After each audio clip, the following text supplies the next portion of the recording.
नमस्कार दोस्तों, gardening care channel में आप सभी का स्वागत है। गुलदाउदी के पौधों में अब फ्लावरिंग बड्स निकलना शुरू हो गए हैं। यदि हम इस समय इन पौधों की अच्छी देखभाल करते हैं तो दिसंबर जनवरी में इनमें बहुत ही अच्छी फ्लावरिंग होगी।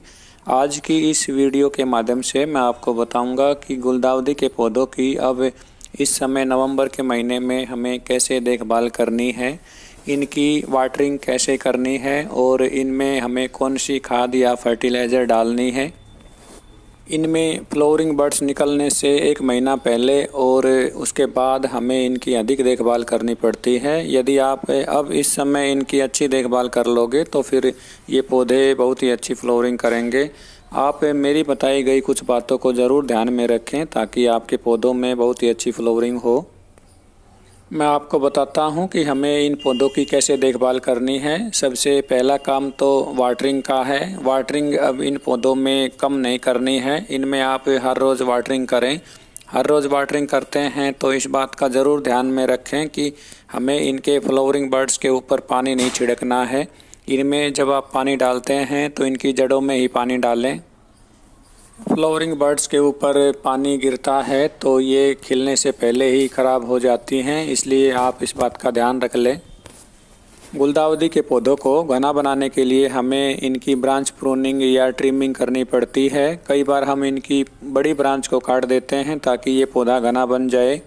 अब इस समय जब इसमें फ्लावरिंग बड्स निकल रही हैं तो हमें इनकी कोई भी ब्रांच नहीं काटनी है, नहीं तो इनमें अब आगे नई जो ब्रांच निकलेंगी उनमें फ्लावरिंग बड्स बहुत ही कम निकल कर आएंगी।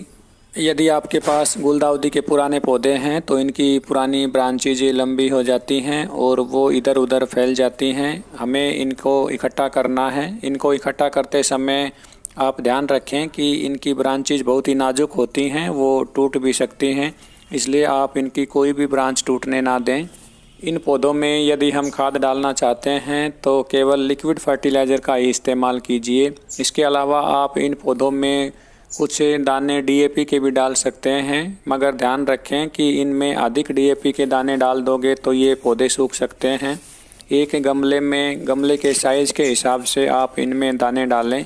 यदि गमला 8 से 10 इंच साइज़ का है तो आप उसमें 6 से 7 दाने ही डालें। लिक्विड फर्टिलाइज़र यदि आप इन पौधों में डालते हैं तो सरसों की खली वाली लिक्विड खाद डालें, क्योंकि उसमें नाइट्रोजन और पोटाशियम की मात्रा अधिक होती है। जो भी फ्लावरिंग प्लांट्स होते हैं उनमें अधिक से अधिक फ्लावरिंग बड्स निकालने के लिए ये खाद बहुत ही फ़ायदेमंद रहती है। गुलदाउदी के पौधों में जब फ्लावरिंग बड्स निकलना शुरू हो जाएं तो हमें इनकी रिपोर्टिंग नहीं करनी है। जो भी पौधे जिस गमले में लगे हुए हैं हमें उन्हीं गमलों में रखना है। इनको बार बार निकाल कर दूसरे गमलों में शिफ्ट करोगे तो ये पौधे सूख जाएंगे।